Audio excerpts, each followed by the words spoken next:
என்ன பண்ண? அதை கீழே வச்சுட்டு போய் புஷ்அப் எடு போ.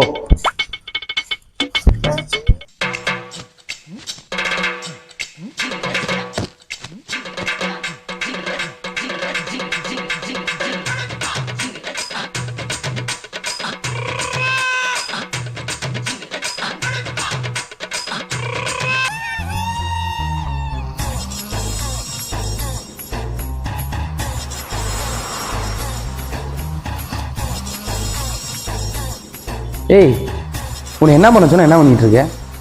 நீ சொன்னா தேடி பார்த்தேன், அங்கே எதுவுமே இல்லையே. எதுவுமே இல்லையா? ஆமாம். புஷ்அப் பார்த்தேன்யா? ஆமாம். அது ஒன்று சரி. எதுக்கு? இந்த அந்த பக்கம் பார்த்தியா? இல்லையே.